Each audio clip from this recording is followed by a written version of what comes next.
My beloved child, I know you are weary. Not just the physical exhaustion from days of hard work or sleepless nights, but a deep spiritual fatigue, a weariness in your soul that no one else can see but me. There are days when you walk among crowds, smiling, speaking, fulfilling your duties. Yet inside, there's a vast emptiness no one knows. There are moments when you sit alone in silence, saying nothing. But within your mind rages a storm of doubt, anxiety, and nameless sorrow. I see it.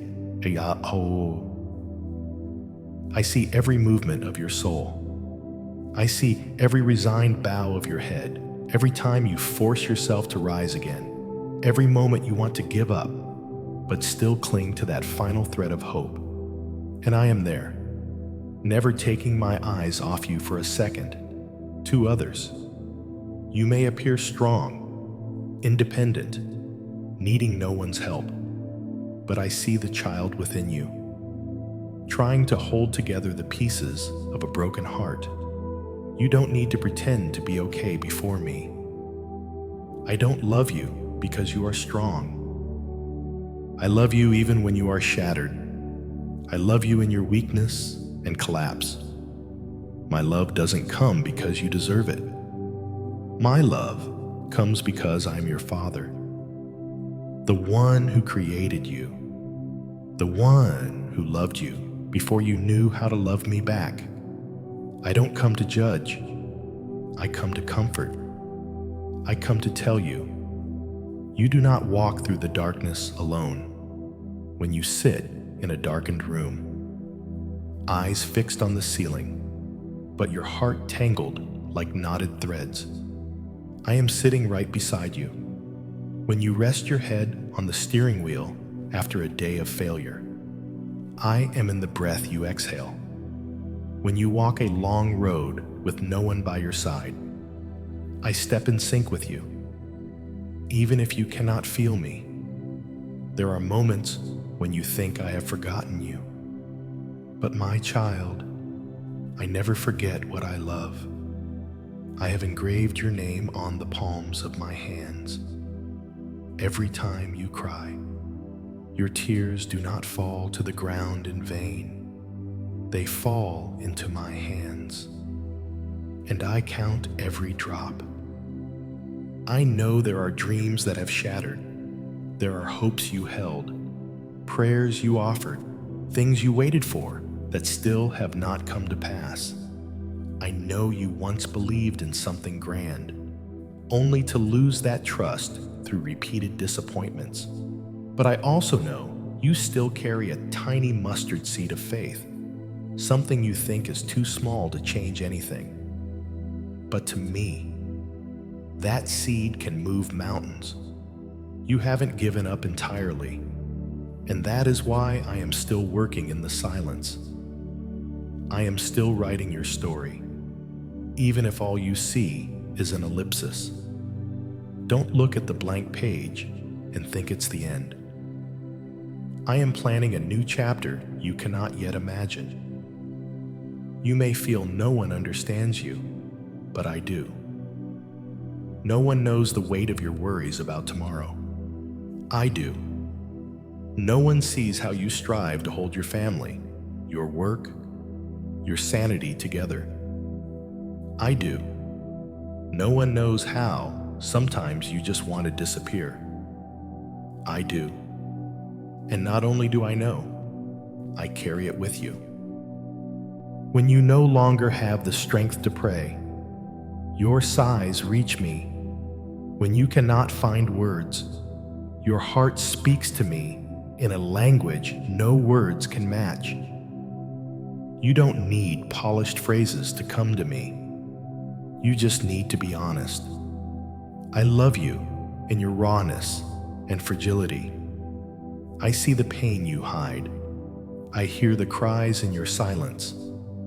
I understand the questions you haven't dared to voice. Why me, God? Where are you? How long must I keep going? I don't blame you for doubting. I don't abandon you for faltering faith. I am the one who stays when all others leave. I am the one who reaches out when you let go. I am the living water in a barren desert, the refuge when storms arise. And above all, I am the one whose arms are always open, waiting for you to return. No matter how far you've strayed, you don't need to fix yourself before coming to me. I don't wait for you to be perfect. I wait for you to be real.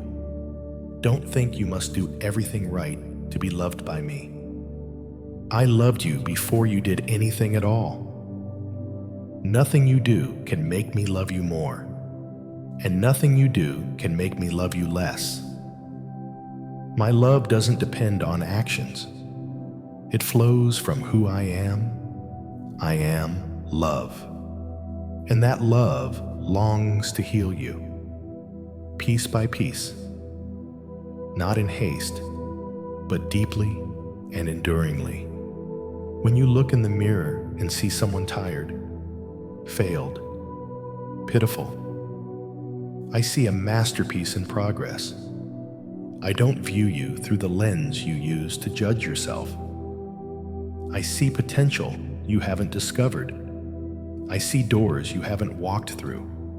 I see the purpose of your life, something you thought was lost. Don't mistake my delay for denial. Some things need time to become perfect. Some miracles are being prepared for the exact moment I have appointed. And when that moment arrives, you will understand why I made you wait so long. For now, I want you to pause. Stop running. Stop striving. Be still and know that I am God. Let your soul rest in me. I don't come to add burdens to your shoulders. I come to lift them off. You've carried them too long. It's time to let go. Give them to me. Trust that I will handle them. Trust that I know what you need before you even ask. I am a loving Father, and you are my beloved child. A prayer. Father, here I am, with all my weariness and wounds no one sees. I have no strength left to run, and I don't want to hide anymore. I give you this burden. Hold me in your love. Heal what is broken in me. Remind me that I'm not forgotten, not abandoned, not alone. Though I cannot see the way, I trust you are leading. Though I am weak, I know you are strong. Though I am silent, my heart is praying, and I believe you are listening. If you are reading these words, it is not by chance. This is my message spoken directly to you, placed in your path at the moment you need it most. If this touches your heart, I invite you to write your prayer in the comments below as an act of faith. Don't keep it to yourself. Your prayer might become a miracle for someone else in need. I will read it, I will hear it, and I will act. You don't need to keep pretending to be strong. You don't need to wear an invisible armor to shield yourself from pain, judgment, or disappointment. I've seen every crack in that armor, every time you patched it with fragile hope, every smile you forced while your heart was fractured. I don't seek you because you're good enough, strong enough, or holy enough. I seek you because I love you, and that love isn't bound by human standards.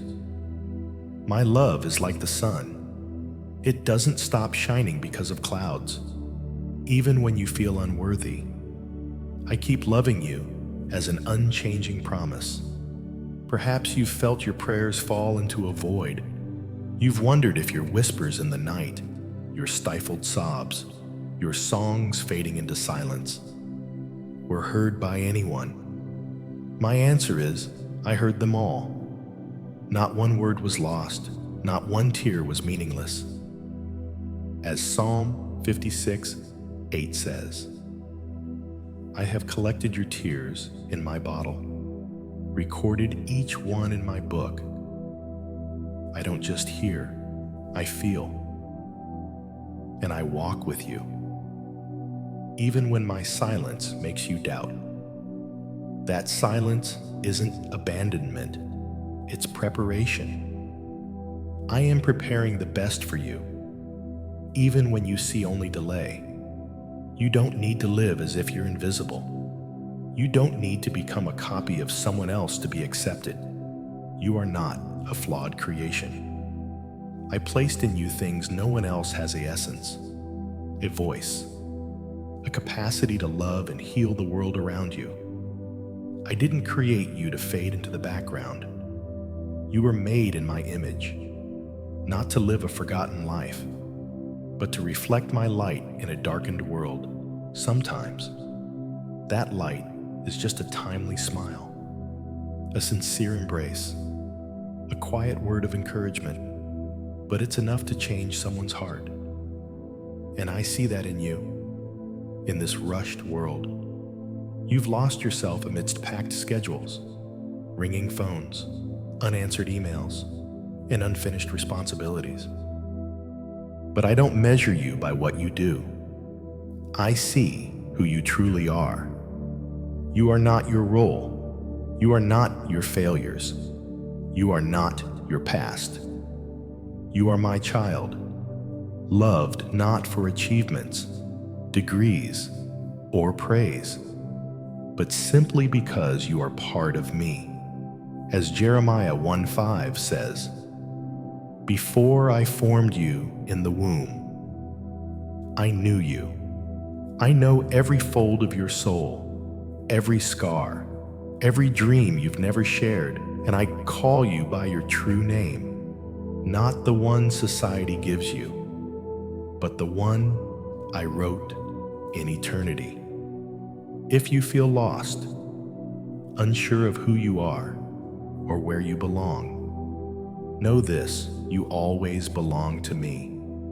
You always have a place in my heart where no one can replace you. Not because you're perfect, but because I am perfect in love, and I choose to love you despite everything. You may not feel worthy, but I paid for you with my very life. You may think you're just a grain of sand in a sea of people, but I see you as a precious jewel in my hand. When the world hurts you, when others turn away, I do not. I draw closer. You don't need to shout for me to hear. Sometimes, a sigh, a stifled sob, a glance at the sky is enough for me to act. You don't need to pray in formulas, know every Bible verse, or understand theology. You just need to speak to me as a child speaks to a father. I don't seek perfection in your words. I seek truth in your heart. And if your heart longs to be heard right now, I am leaning down to listen. You don't need grand gestures. Just let me into your fear, your loneliness, the void where you feel no one remains. No one understands what happens inside you but me. I see the shame you hide. I understand the guilt when you feel you've failed your family, your children, yourself. But I don't judge you as you judge yourself. I see the efforts you don't voice. I know you fought silently, choosing to live another day when you didn't want to go on. And for that, I call you courageous. Though you don't feel strong, in my eyes, you are a warrior, one who hasn't let go despite 1,000 reasons to give up. If you need a sign that I am present, this is it. If you've waited for a word to revive your faith, this is my word for you. I am not a distant, cold, Silent God, I am near, warm, and patient. You are not too complex to be understood. You are not too messy to be loved. No past is beyond my renewal. No soul beyond my healing. And today, at this very moment, I stretch out my arms to you, not to demand, but to embrace, not to add burdens, but to lift what you've carried too long. So, my beloved, if your heart races with emotion, if your eyes well up because these words speak to what you've hidden, don't ignore it. I am touching you. I am opening a small breach in the walls you've built over time. You don't need to know the next step. You just need to know you don't walk alone. I walk with you. Every beat, every minute, every breath. How many things have you carried that you were never meant to bear?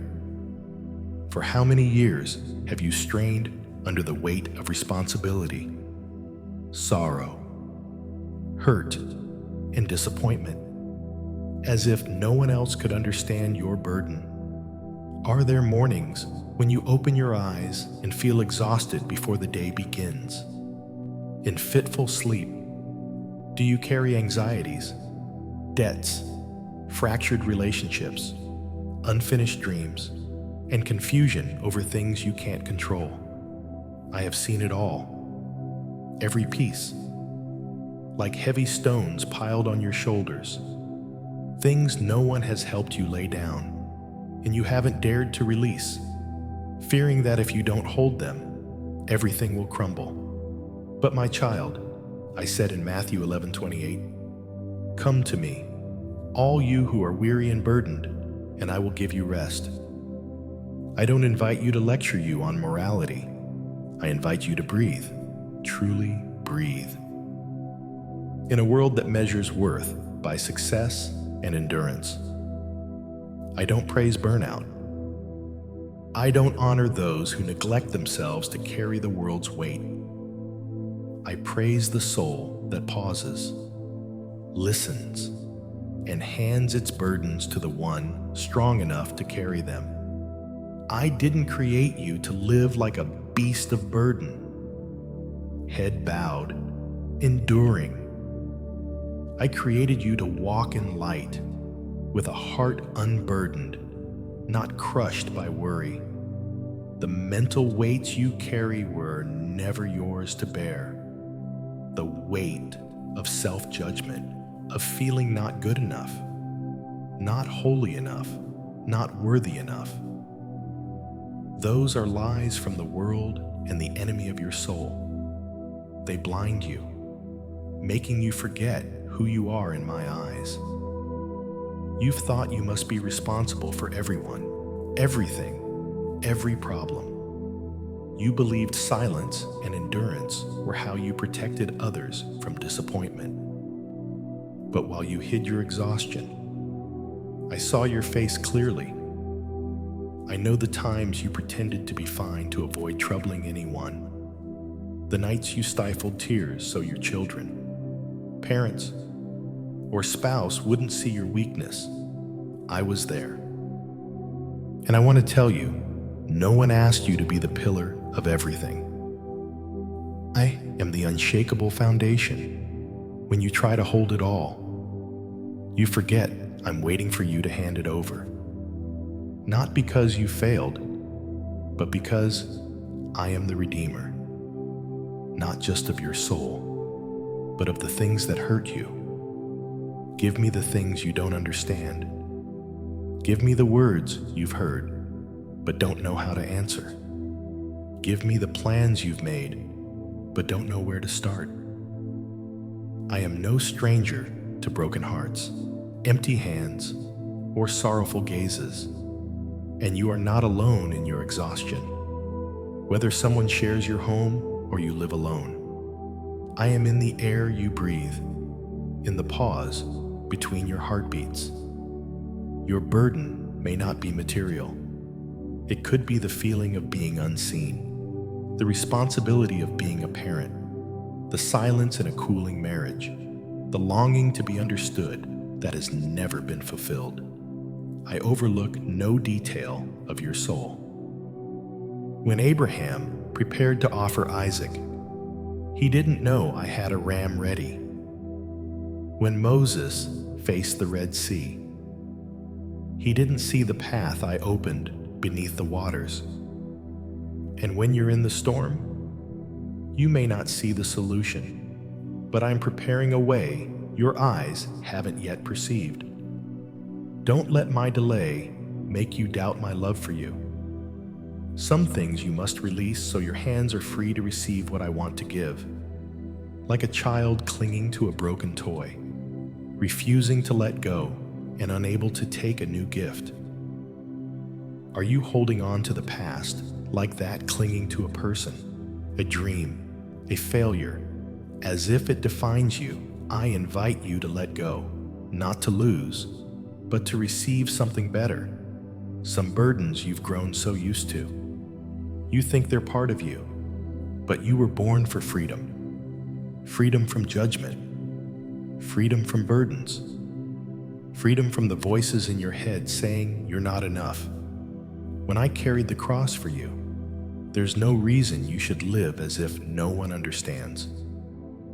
If you've heard that following me is a life of heavy duty and stifling rules, you've heard wrong. I am the giver of life.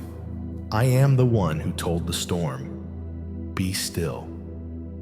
I am the one who embraces those the world despises. I don't come to reprimand.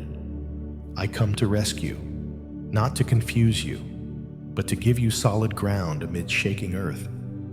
And what I need isn't a perfect resume, but honest surrender, not outward strength, but a heart ready to say, "I'm tired.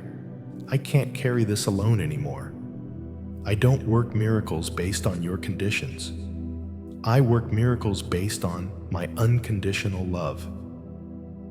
And that love doesn't depend on how well you perform. It depends on whether you trust me enough to let go. Like the Israelites leaving Egypt without seeing the promised land. Like Peter casting his net after a failed night. Like Mary, agreeing to bear the Savior despite knowing she'd face suspicion. Faith doesn't come when everything is clear. Faith begins when you hand the unclear to the one who sees ahead. My beloved, if your heart is heavy, if your shoulders tremble, if your hands can no longer hold on, this is when I step in. This is when you need to hear me say, "Stop carrying it alone. You are not the Savior. I am."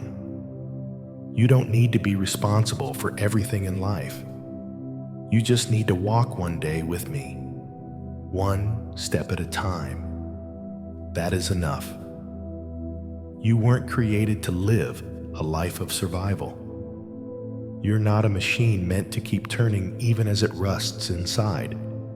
I never expected you to do it all, because it's in your inability that my power is fully revealed. In 2 Corinthians 12:9, my word through Paul rings out, "My grace is sufficient for you, for my power is made perfect in weakness." Do you hear it? Not in perfection, not when you strain to prove yourself, but when you admit, "I'm exhausted. I can't keep going." I step in and lift you with my strength, not by your reasoning, not by your plans, but by the mighty arm that parted the Red Sea when all paths seemed closed. You've held within you things unspoken, emotions buried for fear of judgment, not wanting to burden others, not wanting to seem weak. But you forget, I'm not afraid of that weakness. I am the only place you can bear all your fears, exhaustion, and unanswered questions without being judged, dismissed, or told to be strong. You can let go in my arms without falling. You can cry like a child without reproach.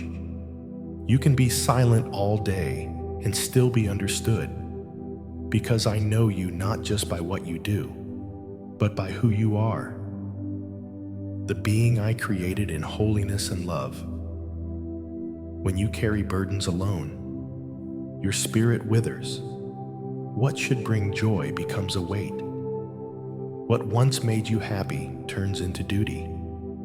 You look in the mirror and no longer recognize the person staring back. The exhaustion isn't just physical. It's seeped into your soul. And what I want to do isn't to patch the surface, but to heal from the root. Not to mend you just enough to keep going, but to restore you from within. Revive your spirit and pour life back into your parched soul. I am the never-failing fountain, the ever-flowing stream of life. You don't need to know all the answers. You just need to come to me. No rituals, no explanations. I don't need a perfect essay from you. I need an honest heart. A sigh is enough. A glance upward is enough. A breath is enough. Enough for me to step in and begin lifting you up. Sometimes, great things start with tiny steps, and one of those steps is letting the burden slip from your shoulders. Place it in my hands, not to take it back later, but to truly lay it down, trusting that I know what's better for you. You've been hurt when you trusted people. I understand. You've been betrayed when you shared your pain. I know. But my child, I am not human. I don't change my mind. I don't promise and forget. I don't embrace you one day and abandon you in the storm. I am there for your whole life, beyond this temporary existence. My love doesn't come and go. It doesn't shift with your mood today or tomorrow. I love you unconditionally, and that love will carry what you can no longer bear. When you live too long in exhaustion, you grow accustomed to it. Like someone in darkness, so long their eyes adjust, fearing the light. But you weren't created to live in silence. I call you out of the cave. As I called Lazarus, Lazarus, come out, and the dead man lived, stepping from the tomb. I call your name today, in the land of weariness where you dwell, my child. Rise, for I am ready to carry what you cannot hold. No more pretending you're okay. No more half living between faith and exhaustion. This is the moment to truly rest. I don't measure your faithfulness by the work you do, but by whether you trust me enough to give me your burdens. I don't need more weight from you. I need you to know you're loved, not when you've finished everything, but in the midst of the unfinished. Your house may not be fixed. Your work may be incomplete. Your health may not be restored, but your soul can begin to heal right now. It starts the moment you stop striving and say honestly, I can't do this alone anymore. I know what you're secretly hoping for. I know you've wiped tears when someone said it would be okay, because it felt so far off. But I don't speak empty words. Every word I utter creates. When I said, let there be light, light appeared. When I said, see, be still, it stopped. When I say, you will find rest, your soul can truly rest, not by sleeping pills, not by a vacation, but by my presence amid the chaos you face. So, if you feel like you're sinking, don't panic. You're not sinking. You're cradled in my hands. No loss is great enough for me to abandon you. No past mistake makes me turn away. I'm not human. To be disappointed when you don't meet expectations. I knew all your flaws and still chose to love, to sacrifice, to stay, not out of duty, but out of love. Do you know what breaks my heart? Not your stumbles, not your sins, your wrong words, your mistakes, or even your denials of me.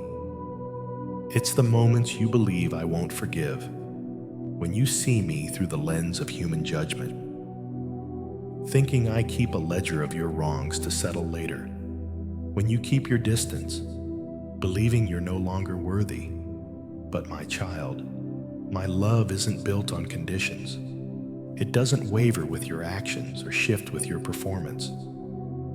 I love you with an eternal love, one that doesn't break no matter how many times you run. You've made mistakes, I know. You've done things that still bring shame when you close your eyes. I know. Perhaps you've hurt others or yourself. Perhaps you've lost something precious or shattered a door once open before you. Perhaps you've spoken bitter words, fallen to temptation, or stepped onto a path that seemed impossible to turn back from. But what you don't know is, from the moment you fell, I began to move toward you. No father stands by watching his child fall without rushing to lift them. And I am your father, not just of creation, but of every soul.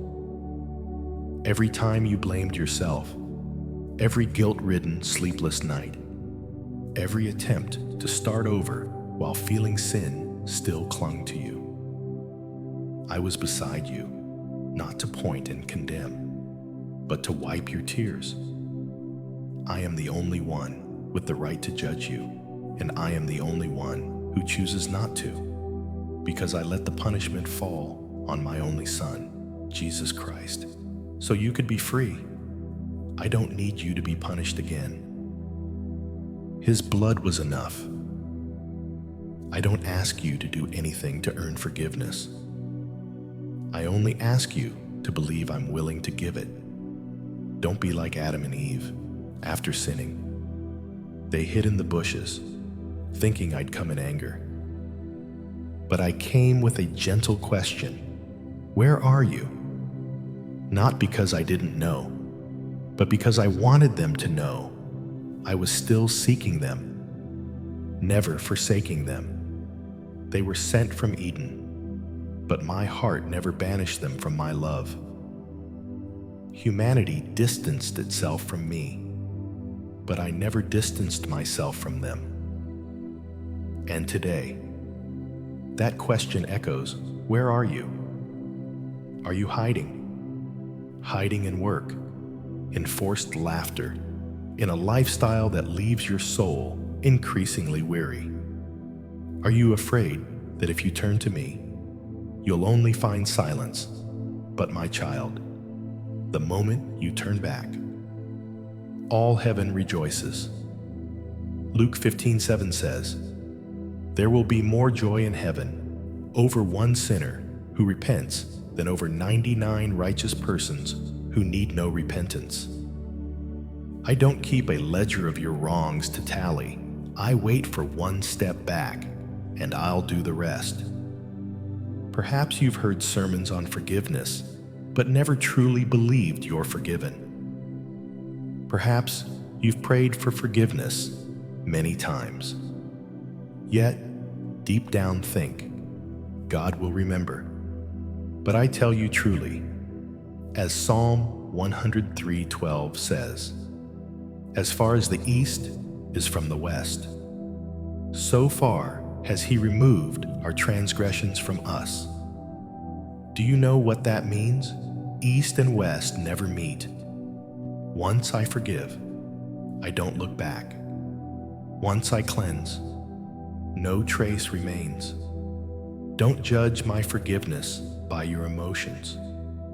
Your feelings change, but my word doesn't. If I say, you are forgiven, that word is sealed by the blood of my only Son. No force can undo it.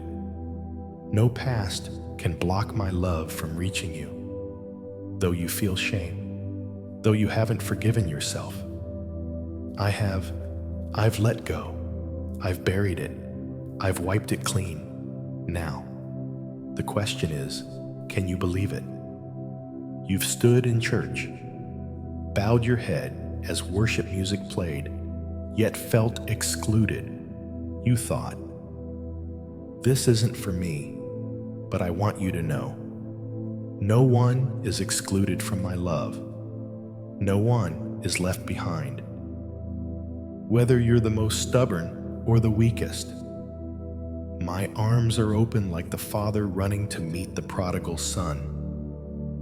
And like that Father, I don't need your explanations. I don't need your defense. Just come back, even one step. Even if that step trembles, I will run to you. You are not your list of mistakes. You are not nailed to your failures. You are the one I love, the one I look at with tender eyes. Even when you look at yourself with disgust, you are the one whose punishment I bore, the one I long to see smile after days of tears, the one I wait for, moment by moment, not to judge, but to embrace. You've locked yourself in an invisible prison of guilt, as if the door is bolted from the outside, but you don't know the key is in your hands. Not a key of worthiness, but of acceptance. You can choose to step out of the darkness of regret and into the light of grace, where I no longer remember your sins. Hebrews 8:12 is my eternal covenant for you, for I will forgive their wickedness and will remember their sins no more. When I, the all-knowing and holy one, choose not to remember, no one has the right to bring it up again. Don't let the memory of a fall dim the image of who you are in me. Paul was once a persecutor of believers, witnessing Stephen's stoning, but I didn't look at him with judgment. I chose him as an apostle to write over half the New Testament.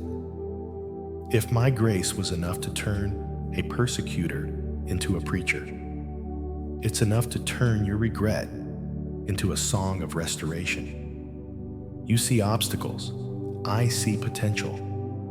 You see the past, I see a promise. You see brokenness, I see the foundation for a great work. I don't forgive just once, but 70 times 7. As Jesus taught in Matthew 18:22. That means infinitely, forever. Not to encourage reckless living, but to remind you, my grace never runs dry. Each time you turn back, I'm there. Each time you fall, I don't pull away. There's no last chance in my mercy. Sometimes you fear coming near me, thinking you've disappointed me. But my child, I'm not disappointed because I never had illusions about you. I knew you'd fail, yet I chose to love. That's the nature of true love. Remember David? The great king who committed grave sins, adultery with Bathsheba, then indirectly causing her husband's death. Yet when he knelt and cried out in Psalm 51:10, "Create in me a clean heart, O God, and renew a steadfast spirit within me," I didn't reject him. I forgave. I restored. And I called him a man after my own heart. not because he was sinless, but because he knew how to repent and return. And the same is true for you today. You don't need to be clean to come to me. You come, and I make you clean. I know some sins aren't just actions. They're deeply rooted habits, lifestyles warped by old wounds. You may have promised to stop many times, knelt in prayer, yet fallen again. And then you lost hope. But my child, even if you return 1,000 times, my arms are open, not because I condone sin, but because I am patient, like the father in Luke 15, watching the road every day, longing to see his son return. I don't need your speeches. I need your presence in my embrace. When the prodigal son returned, the father didn't interrogate. He embraced, kissed, clothed him in new robes, and threw a feast. You think you'll only be allowed to stand on the porch, but I call you into the house, into my heart, into my joy. You may ask, how do I forgive myself? And I say by believing that if I, the Holy One, have forgiven, you have no right to condemn yourself anymore. Romans 8:1 declares, there is now no condemnation for those who are in Christ Jesus. If you are in him, the verdict is lifted. The enemy will whisper, you're not good enough, you're still weak, you're unworthy. But I proclaim, you are chosen, called, restored. So who will you believe, the enemy's lies or my word? The one who died so you could live, sometimes. The hardest part isn't believing I forgive. It's believing you still have worth after sinning. But my child, gold fallen in mud is still gold. You don't lose value because of a season of failure. Even like a potter, I use cracks to create beauty. Sometimes, the places you broke become where light shines into others' lives.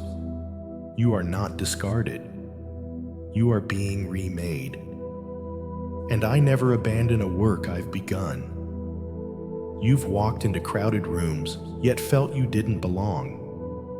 Sat among family and friends, their laughter ringing, while your heart wandered in a desert. Loneliness isn't just being alone. It's feeling no one truly understands you. And you've lived with that so long you've started to believe it's normal, that no one can reach the depths of your soul. That inner silence is your fate. But I didn't create you for loneliness. I didn't form your soul to be forgotten in stillness. Some nights, you stare at the ceiling and wonder, is anyone thinking of me? Does anyone know how empty I feel? And I've heard those questions, not with ears, but with my heart. Do you know that every time you feel alone, I'm there, not far off on a cloud, but in your breath, your sigh, your distant gaze. Not one moment of your solitude has passed without my presence. I was there when the one you loved turned away. I was there when your message went unanswered. I was there when you said, no one understands me. And I whispered, I do. Loneliness isn't a sign you're abandoned. Sometimes it's the space where I step in to be the only one you truly hear. You've sought understanding from people, and when they couldn't give it, you were disappointed. But my child, others are only human. They can't enter the depths. Only I can reach. As Psalm 139 says, you know my thoughts from afar. If I go up to the heavens, you are there. If I make my bed in the depths, you are there. I'm everywhere you go, in body and soul. There's no gap between you and me, only awareness yet to awaken. You may live in a connected world, yet feel spiritually desolate. You scroll through hundreds of posts, images, invitations, but none truly heal. You thought being known by many would ease your loneliness, but fame can't replace true intimacy. You've tried to fill the void with work, achievements, new relationships, yet still feel a deep lack you can't name. That lack is my living presence in your heart without me. Everything else is a shadow. You don't need to flee loneliness. You need to see it whispering. There's a space meant only for God. I'm not jealous of the love you give others, but I know that without my love first, every relationship is a faint echo. No one can fill your soul like I can. No one can sit in silence with you and understand every tremor of your heart. I don't need you to speak. I just need you to be present. Not for dialogue, but for companionship. Like Elijah in the cave, lonely and afraid, thinking he was the last faithful one. I didn't rebuke him. I came in a gentle breeze, not in storm or fire, because I knew, in loneliness. You don't need overwhelming power. You need tenderness in the early morning, when the world is still asleep. I am there during a lonely lunch break, when friends are too busy to check in. I'm watching you in the late night, when every light is off.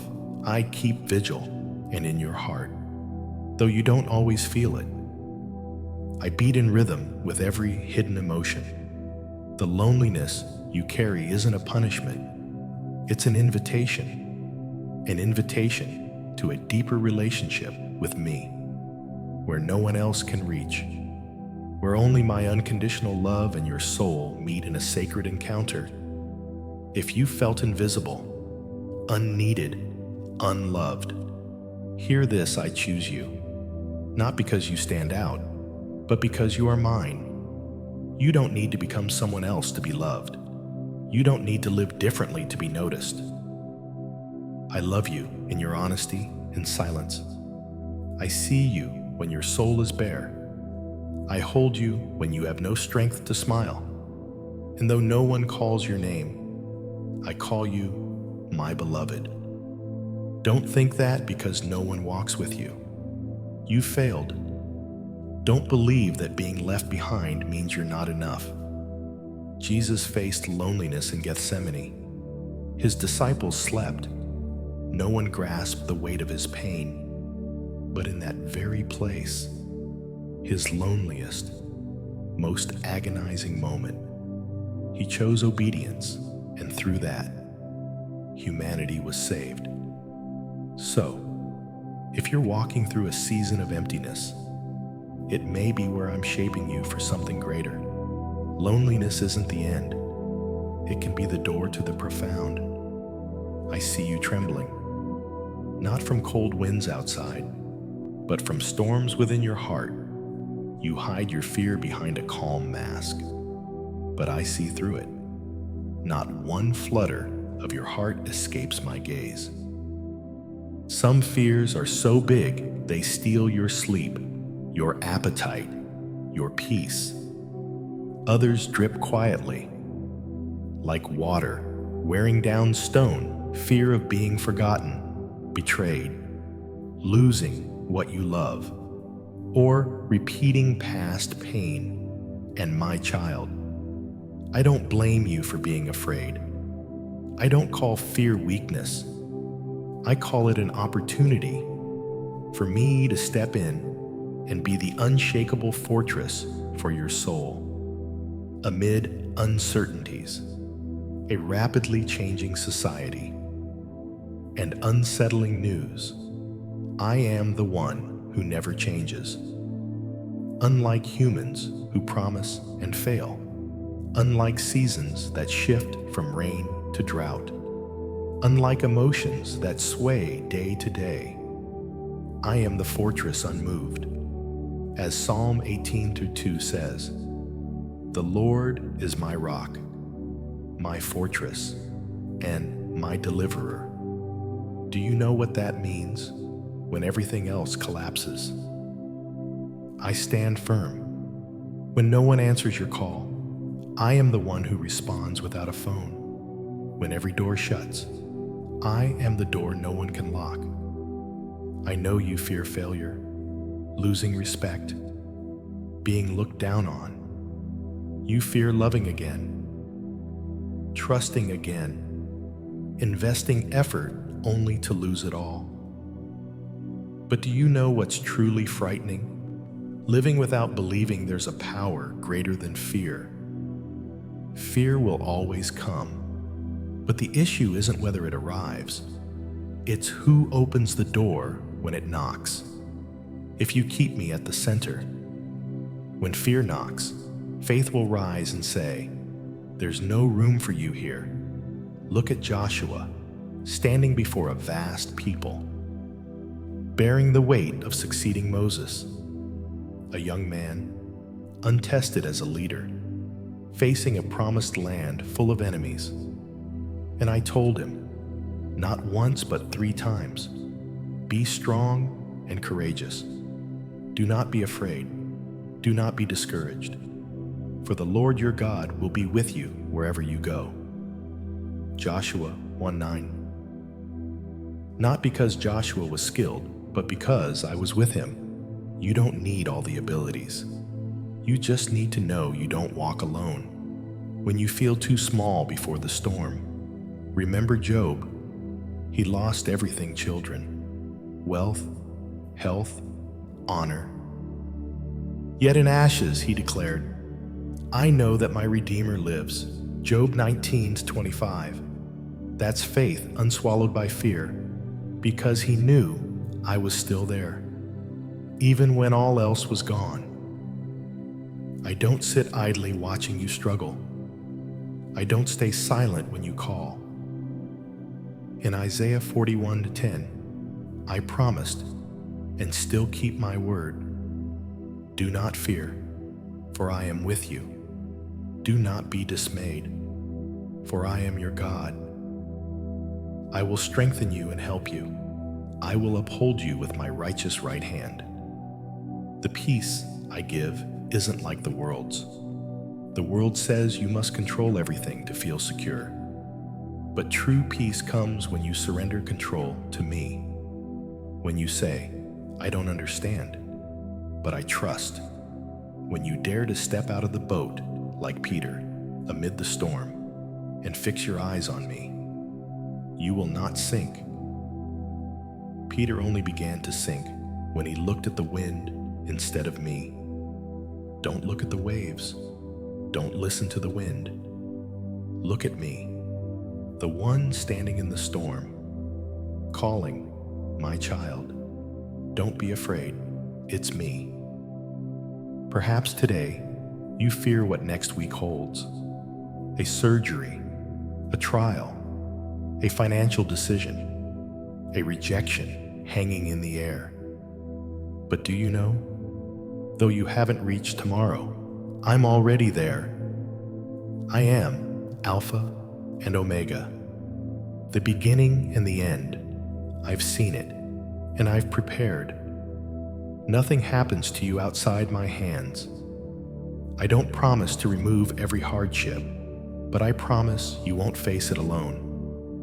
Like I was with Daniel in the lion's den, like I walked with his 3 friends in the fiery furnace. The flames didn't burn them, and fear won't burn you, because I am the one who walks with you. You don't need to suppress fear. You can say honestly, "I'm afraid." And in that admission, I'll respond with my presence. When you say, "Lord, I'm so worried," I don't turn away. I draw near and say, "My peace I give you, not as the world gives, I don't correct you when you tremble. I don't rebuke you when you flinch. I lift you, hold you, and set your feet on a higher rock. Psalm 46:1. Thunders through the seas. God is our refuge and strength, an ever-present help in trouble. You can breathe deeply now, because you don't have to fight alone. You may be in a battle, but it's not yours to win. As in 2 Chronicles 20:15, when Judah was surrounded, I spoke through Jehaziel. The battle is not yours, but God's. You only need to stand still and see my deliverance. Your rest is my victory. Your faith is the weapon against fear. Fear may have become a companion on your journey, an uninvited guest, trailing every step, every decision, every restless sleep, and silent moment. You fear hurt, failure, loss, being unheard, or that if you lose everything, no one will come for you. But my child, I am the one who never wavers. Though all turn away, I do not. Though every wall of protection falls, I am the final stronghold that never shakes. You're not the first to tremble before adversity. Look at Gideon, calling himself the least in the smallest clan, terrified of the Midianite enemies. Yet when my angel appeared, he didn't call Gideon weak, but mighty warrior. Judges 6:12. I saw in him what he couldn't see, and the same is true for you. You label yourself weak, not enough, fearful, failure, but I call you by another name, warrior, steadfast, chosen by me. When you say, Lord, I'm not strong enough, I answer as I did to Moses, I will be with you. Exodus 3:12. You don't need to be strong enough. I, the Almighty, am with you. That's the key. Fear only has power when you believe you're alone. But when you know I walk beside you, even through the valley of the shadow of death, you will fear no evil. As Psalm 23:4 says, even though I walk through the darkest valley, I will fear no evil, for you are with me. Don't let what you see shake your heart. Elisha, in 2 Kings 6, didn't tremble when Aram's army surrounded him, because he knew a greater angelic host encircled them. But his servant was afraid until I opened his eyes to heavenly reality today. I want to open your eyes too. There are things unseen by human eyes, but your soul can sense I am protecting, holding back the enemy, working wonders when you think I'm silent. Remember Peter. When he walked on water, fear made him sink, but before he went under, I grabbed his hand. Matthew 14:30-31.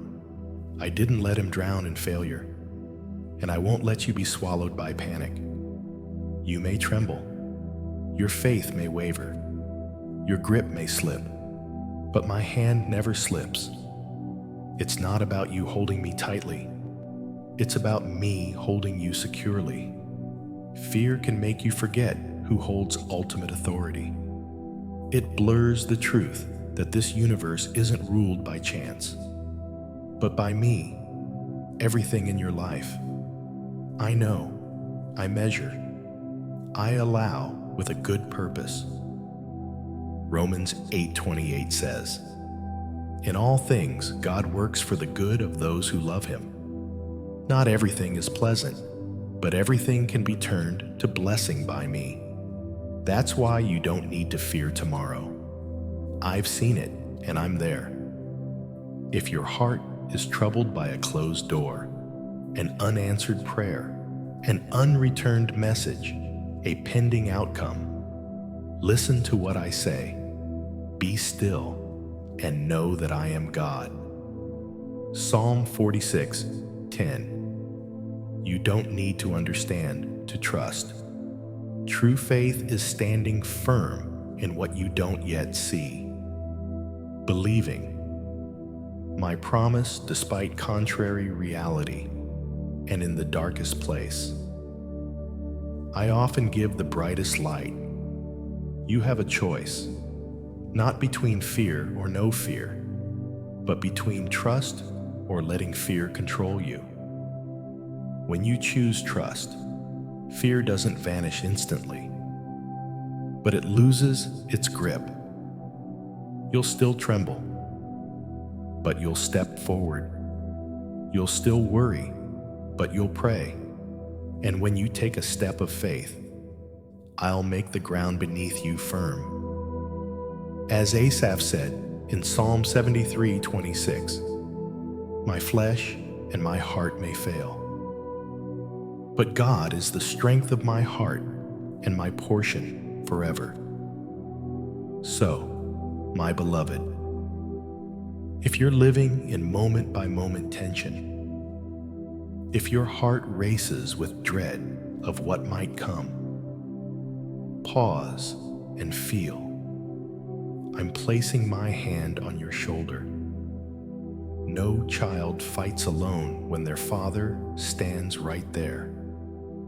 And I never leave, never retreat, never give up. You've thought it's too late. Believe the good is gone. You look around, seeing others move forward, happy, successful, loved, while you hold only fragments of what you once hoped for. You're exhausted from waiting, exhausted from believing in something that hasn't happened. And in your heart, a question echoes, how long, but my beloved? What I'm doing for you isn't delayed. It's being prepared. Miracles are never late. They don't miss the mark as you think. They come at my appointed time. I'm not slow. As 2 Peter 3:9 says, the Lord is not slow in keeping his promise. As some understand slowness, some things must pass through fire to be refined. Some promises must endure the dark to reveal their true value. Not because I want to punish, but because I want to build in you a faith unshakable, a faith that stands in the desert, needing no proof, no assurance, only my word as enough. You're at the threshold. You may see only weariness, disappointment, closed doors, but you don't know that one more step, one more moment, one more word from me, and everything can change. I am the one who let Job lose everything, then restored double. I am the one who raised Lazarus after 4 days in the tomb. I am the one who gave Sarah a child when she could no longer bear. I'm not limited by time, biology, age, circumstances, or statistics. What you think is the end, I call the beginning. Sometimes you're weary from trying, praying without seeing answers. But my child, no prayer is lost. Every word spoken in tears, every time you knelt in secret, every journal entry written to me, I've kept them. As Revelation 5:8 describes, the prayers of the saints rise like incense before my throne. I've never forgotten. And when the time comes, it will pour out like a flood, not a trickle, not a bit at a time, but overflowing. Don't falter because you haven't seen. Don't give up because it's been long. Like a farmer sowing seed, he doesn't dig daily to doubt. He trusts something grows beneath the surface, though unseen. Then, in season, the sprout rises, bearing fruit. You've sown in tears. Don't withdraw your faith just because the harvest isn't visible. Psalm 126:5 promises, "Those who sow with tears will reap with songs of joy." I know times when you prepared to quit. You wrote farewell letters to dreams, closed your heart, packed away plans, thinking it was over. But if you quiet yourself and listen, something still beats within hope that hasn't died. Though small, though fragile, though no one understands, I planted that seed in you, and I'm breathing new wind to revive it. Don't mistake my delay for rejection. I haven't forgotten my promise. I'm clearing the path. When Mary and Martha cried to me, "If you had been here, my brother would not have died," they didn't know a new life was near. I didn't come sooner, not because I didn't care, but to show greater glory. I don't just heal, I raise to life. I don't just repair, I make new. And today, if you think something is dead, a dream, a marriage, joy, a vision, I say it's not dead, it's sleeping. And I'm about to call it awake. Don't give up. Miracles don't always come with thunder. Sometimes they come quietly, in your steadfast heart. In each step, you don't abandon. In every prayer you offer despite emptiness. Sometimes the miracle isn't what happens outside, but what I'm doing within you. A stronger faith, a tougher heart, a deeper humility. The greatest miracle isn't changing circumstances, but changing you amid them. So, my beloved, lift your head. I'm right here. Not far, not silent, not indifferent. I'm preparing open doors, shifting circumstances, turning pages. And when you step in, you'll see why I kept you waiting. It will form a complete picture, and you won't need to justify. Your life will be a living testimony. The restoration you're about to receive will speak for itself. You may be at your breaking point, at the edge where one more setback, one more closed door, one more unanswered message, and you'll give up. I know. I've been with you in every hurried breath, every time you clenched your fists to stop tears in public, every night you lay by dim light, telling yourself, maybe God didn't mean this for me. But my beloved, I don't build anything eternal without fire. No faith becomes steel without melting. And I, who began a good work in you, will carry it to completion until the day of fulfillment. Philippians 1:6. You don't see what I'm preparing. Like with Joseph, sold by brothers, wrongfully imprisoned, forgotten, yet in every moment. I was paving his way to become second only to Pharaoh. No one could look at a servant in prison and guess that overnight. He'd save a nation. But I saw ahead, and so it is with you. What you live today isn't the whole story. It's just a chapter. And this chapter doesn't last forever. You may not feel strong. That's okay. True strength doesn't come from feelings, but from faithfulness. Each time you take another step, despite a heavy heart. Each time you pray, despite hopelessness. Each time you don't collapse, despite reasons to. That's what I call courage. Faith isn't never doubting. It's moving forward with doubts. standing through your legs shake, and in that small faithfulness, I'll plant miracles. I don't need you to act strong.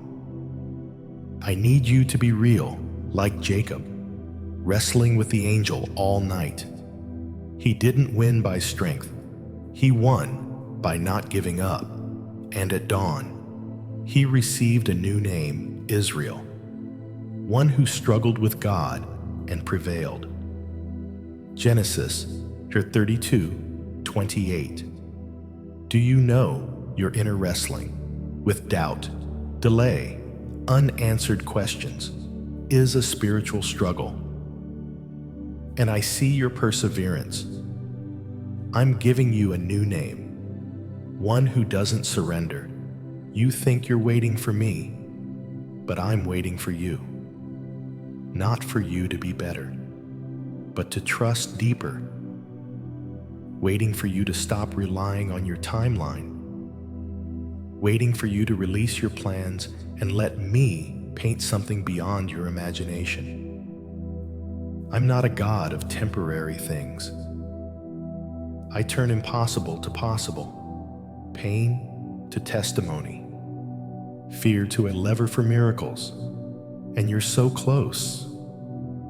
Think of Jericho's walls, massive, unyielding, proud. My people marched around for 7 days, silent, no sign of what would happen. But on the 7th day, when the trumpet sounded, the walls fell. It wasn't strategy. It was absurd obedience to a seemingly senseless command. And that obedience opened the way for a miracle. You're circling your Jericho. Though you see nothing, don't stop walking.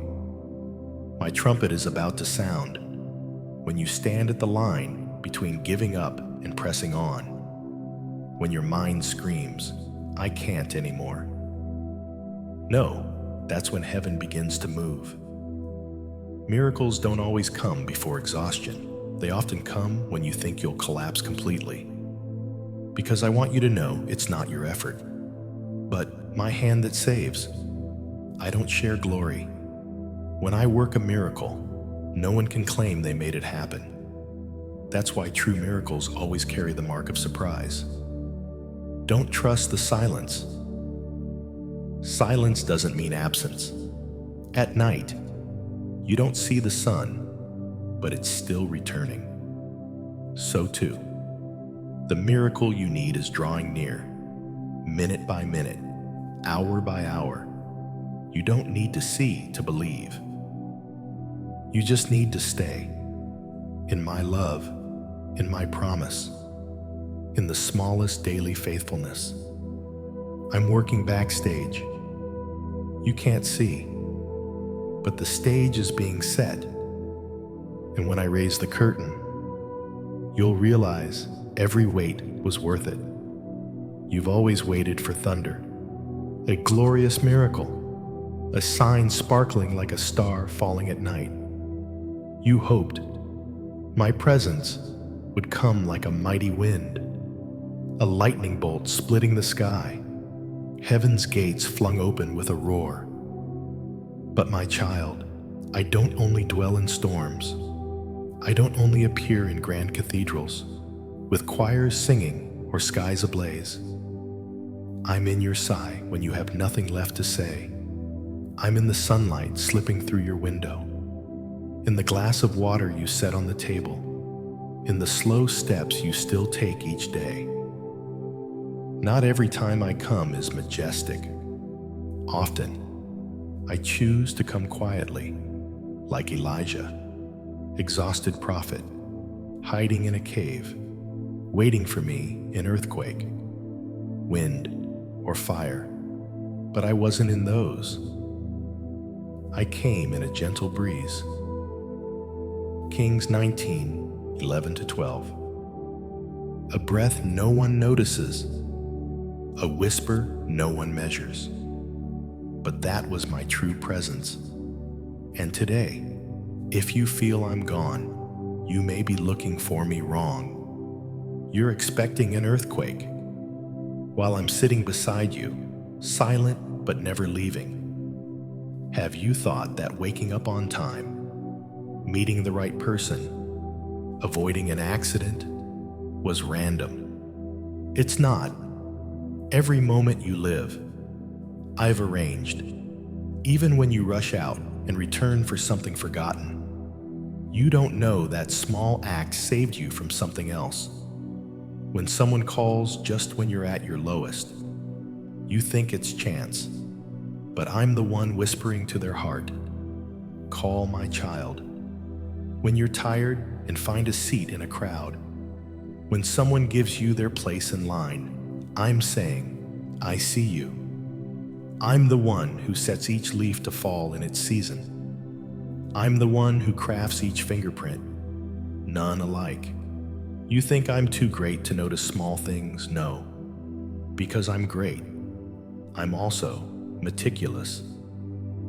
You see my greatness in the universe, but you'll find my heart in every humble detail. When you walk and hear birds sing, that's my lullaby carried on the breeze. When you smile, recalling a fond memory, that's a moment I preserved to heal your soul. When you hold a child's hand, cook a meal for your family, choose silence to keep peace, I'm in that. You don't need to do grand things for my recognition. A cup of cold water given to the thirsty is given to me. Matthew 10:42. You don't need to stand on a stage or be known by thousands. Just live each day with honest love. I'll receive, I'll see, I'll remember. In a noisy world where worth is measured by size, volume, prominence, I choose to work in quiet, like a seed silently sprouting underground, like rain at night, watering roots while you sleep. You don't see, but every act of love you do, however small, isn't wasted in me. 1 Corinthians 15:58. I see every deed no one applauds. I know every prayer whispered where no one witnesses. You've overlooked my presence because it didn't match your expectations. You thought, without intense emotion or loud fanfare, it wasn't me. But I want to teach you, living in me isn't a series of supernatural highs, but moment-by-moment awareness that you're not alone. It's when you sip tea and smile in silence, sensing I'm across the table. It's when you close your eyes amid a busy day and whisper, "I know you're here." That's the intimacy I desire.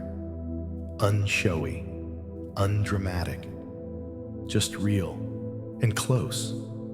You've asked me to reveal myself, and I have, every day, in 100 small ways, like I appeared to Mary, a nobody girl, not in a palace, but a simple room, like I was born not in a royal court, but a humble stable. I'm not afraid of smallness. I step into it to teach you nothing is too small for me to use. No one too ordinary for me to love. Ever pause amid ringing phones, constant notifications, packed schedules, and think, "God, where are you in all this?" And I say, I'm still there, in the footsteps of a stranger hurrying past, in the gentle breeze brushing your hair, in the kind glance of a vendor slipping an extra piece of bread into your bag without charge. I don't only appear when spotlights blaze. I'm in moments no one sees, no one remembers, no one calls sacred.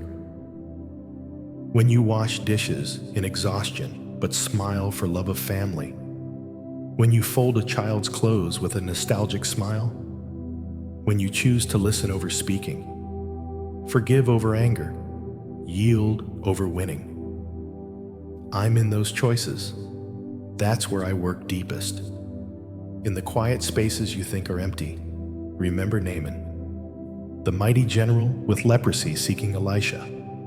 He expected a grand healing ritual, but I asked him to wash 7 times in the plain Jordan River, a river he scorned as ordinary. At first, he was angry, thinking, can a miracle be so simple? But when he obeyed in that small act, he was cleansed. 2 Kings 5:1-14. Miracles often hide in simplicity, in repetition, in unremarkable silence. Don't despise the day of small things. Zechariah 4:10. I don't ask you to shake the world. I ask you to live each day with an awake heart. In my eyes, when you wipe a friend's tear, push an elderly person's wheelchair across the street, place a hand on someone's shoulder and say, I'm praying for you. Heaven takes note. Nothing is anonymous when done in love. Some days, you feel your life is a string of useless days. No one mentions you. No one acknowledges you. You do, and do again, in an endless cycle. But my child, even in the desert, I can make trees bloom.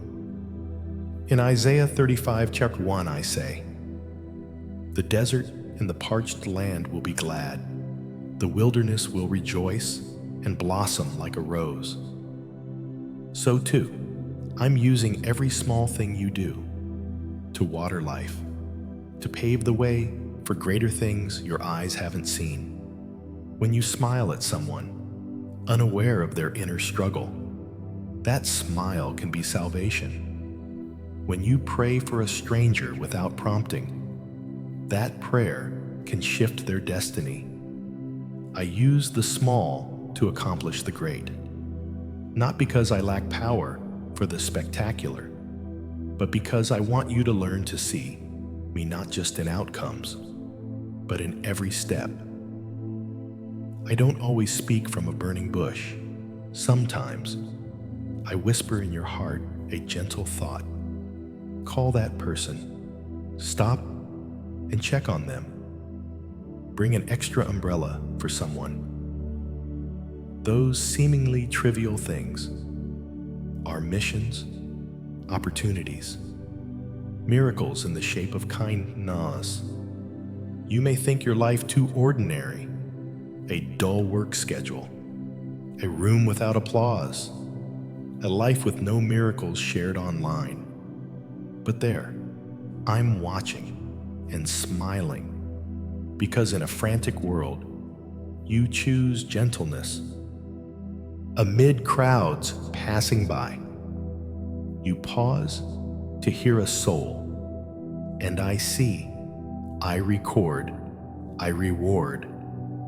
You don't need to do great things to be used by me. I used Moses' shepherd's staff to part the sea. I used 5 loaves and 2 fish to feed thousands. I used Hannah's simple prayer to birth a prophet who changed a lineage. And today, I want to use your small things, your words, your heart, your presence, to create something beyond your understanding. I know you've loved. You've given your heart fully to someone or something with all sincerity and hope, only to receive emptiness in return. Some wounds don't bleed, but cut to the soul. No one sees, no one understands, except me, the one who sees through your forced composure, your resigned smiles, your evasive words hiding a smoldering grief. I don't blame you for loving, and I certainly don't blame you for fearing to love again. You thought you'd healed, but a name casually mentioned, a a song playing suddenly, a scent stirring memory, and you shrink inside. The heart once wide open is now a locked room. I understand, because love, when misused, betrayed, or disregarded, leaves shards that seem impossible to piece together. But my child, I didn't let you love wrongly only to retreat. I didn't allow hurt without intending to heal. The true love I have for you isn't like human love, fragile and conditional. In Jeremiah 31:3, I said, I have loved you with an everlasting love. I have drawn you with unfailing kindness. Do you hear? My love doesn't change when you do. It doesn't withdraw when you're weary. It doesn't fade when you close your heart. That love remains whole, patient, waiting in the corner of the room you've forgotten, where you once prayed but now stay silent, where you wrote hopeful journals now gathering dust. I'm not here to say, love again now. I'm not rushed, not pressuring. I'm here to remind you love isn't dead. It's being preserved, nurtured, healed by me. So one day, when your heart beats freely again, it will beat rightly, for the right person, at the right time. No longer hasty, no longer dependent, no longer striving to be loved, but living in true love. Where you need, prove nothing. Remember Mary Magdalene, a woman once possessed by 7 demons, labeled by her shameful past. Yet she was the first I appeared to after rising. Not a leader, not a powerful man, but a broken woman. I chose her, not because she was whole, but because she knew how to love, though hurt. She dared to come to the tomb, though excluded. She stepped through dawn's mist, and I, the risen one, rewarded that love with new life. You don't need to fear love anymore. Don't build walls around your heart. Love doesn't diminish you. If you place it in my hands, love isn't what broke you. If you let me be its root, when you love with an unhealed heart, you love to fill a void. But when you love from healing, you love to give. And I'm healing you. Every emotional cell, every thread of memory, every doubt that feels ingrained. You've asked, how do I know true love? And I answer, true love doesn't make you lose yourself. It doesn't force you to change your essence to be accepted. It doesn't make you live in fear of abandonment. True love is built on me, the one who is love. Word, John 4:8, and that love renews, not withers. If a relationship pulls you from me, makes you feel never enough, it's not the love I give.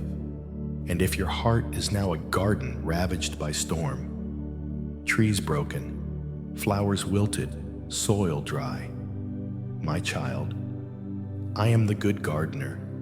I'm not afraid to pick up every dry branch. I'm not reluctant to water each seemingly dead root. In Isaiah 58:11, I promise, you will be like a well-watered garden, like a spring whose waters never fail.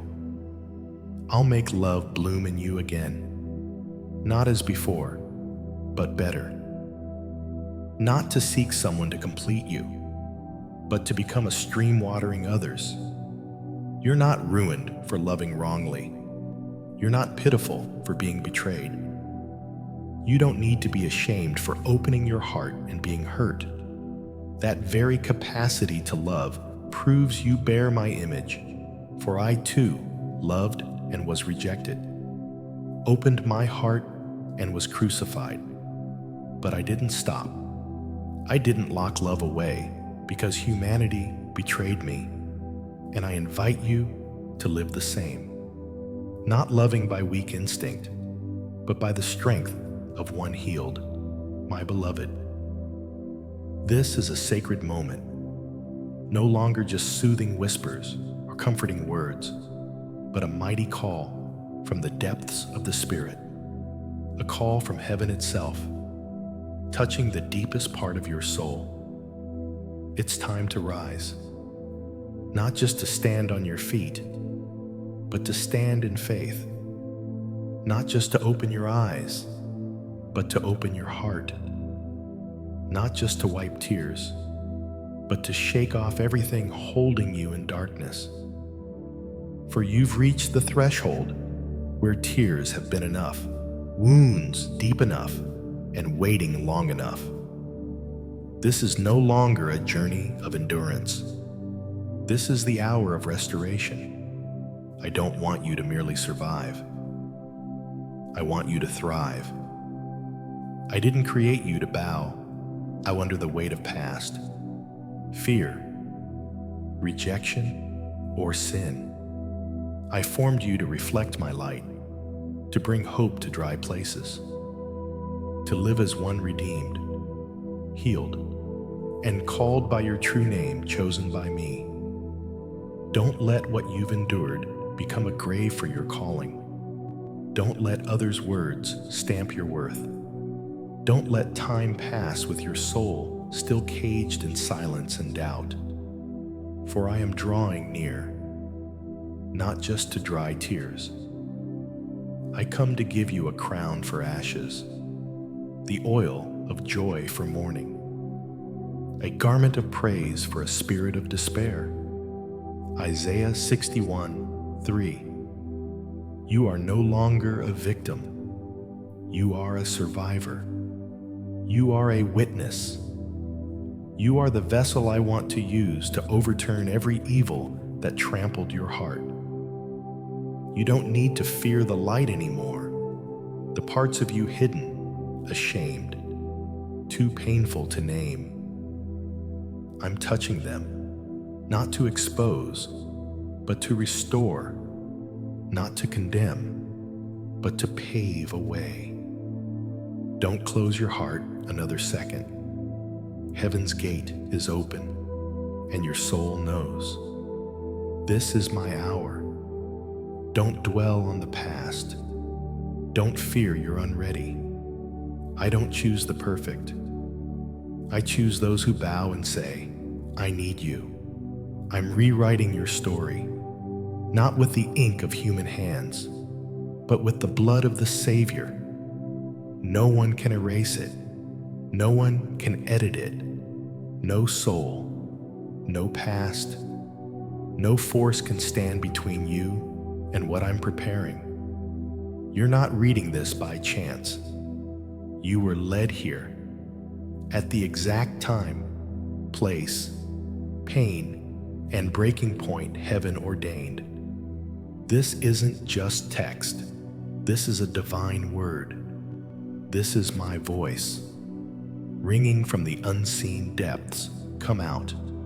Step in. Rise up, my beloved. If you've read this far, this isn't just a final line. It's a call from the heights of heaven echoing in your soul. Not coincidence, not an inspirational post. This is a spiritual word, destined to reach you at the right moment. Circumstance, pain, and limit of endurance. You've walked through cold seasons, loved and been broken, hoped and been disappointed, believed and quietly stopped praying. But I'm here, not just to comfort. I'm here to ignite, to spark a spiritual shift, to remind you that my love remains whole, my promises unchanged, and your destiny never canceled. You've been touched, But being touched isn't enough. It's time to act, not with grand gestures, but with one specific, small, powerful step. Write your honest prayer right now, fearless, unhidden. Write it in the comments below as a spiritual declaration. I return. I hear you. I don't want to live the old life anymore. Or if your heart can't muster long words, just one line, Lord. I am yours. I will see. I will answer. And if your heart recalls someone who hurt you, name them in that prayer. Give them to me. If you're holding an old dream you forgot because it seemed impossible, reopen it, rewrite it, redraw it, rekindle it. Action is proclamation. And I don't need you perfect. I need you honest. You don't need to wait until you're strong, steady, holy. I need you in your present brokenness, because that's where I work miracles. So, my child, don't leave without doing something. Don't let this emotion fade like so many times before. This is a unique moment. This is an invitation that won't come twice the same. I'm leaning from heaven, waiting for your response. Just speak, even a whisper, and I'll come close. Write your prayer. Share this message. Forgive. Love again. Believe again. Begin again. That's the act of faith. And when you do, you're not just writing meaningless lines. You're triggering a spiritual movement. You're making heaven rejoice. You're stepping into a journey no longer about enduring, but about shining.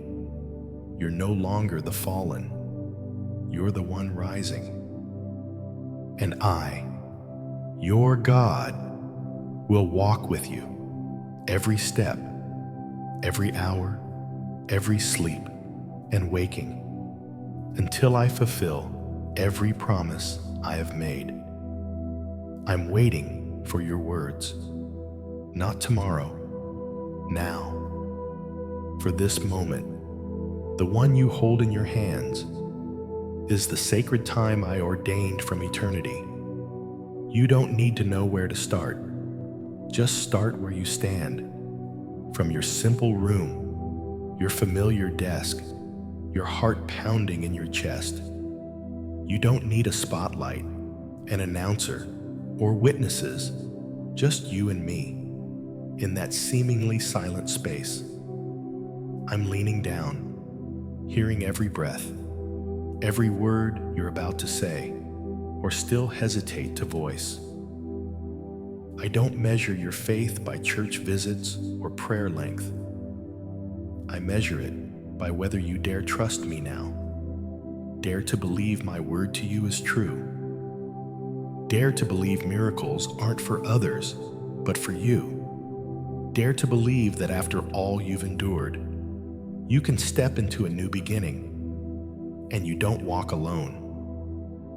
For I, the God of faithfulness, promised, never will I leave you, never will I forsake you. Hebrews 13:5. You've waited for an external miracle, but today, the miracle begins within you. From the moment you dare utter a true prayer, not ornate, not lengthy, just sincere. God, I'm tired, I need you, or I've tried alone too long. Now I want to give it all to you. You think I need flawless prayers? No. I need a softened heart, a soul no longer propping itself up. And if you're waiting for a clear sign to begin, this is it. These words, this moment, this stirring, not random. This is the spiritual door opened, and you stand before it. You can step through or turn away, but if you step through, all heaven will rise for a soul returning. And not only will you be renewed, you'll become a vessel to restore others too. You think you're small. You haven't seen what I can do with one who surrenders. My 12 disciples had no degrees. They were weak, afraid, fled. Yet when I touched them, they became pillars shaking history. And you will be too. If today you dare step out of the old place, the false safety, the prolonged exhaustion, into the land of faith, where I can use you in ways you never imagined. So, one last time, I say, do something now. Write your prayer. Call someone you need to forgive. Open the Bible and read one passage. Just one. And let me speak the rest. Share this message with someone you know is falling. Don't let this emotion become a fleeting feeling. Make it a real step, and I promise, you'll never regret trusting me today. From this moment, nothing in your life will be the same. You've been called, you've been chosen, you've heard my voice. Now is the time to respond. I'm waiting.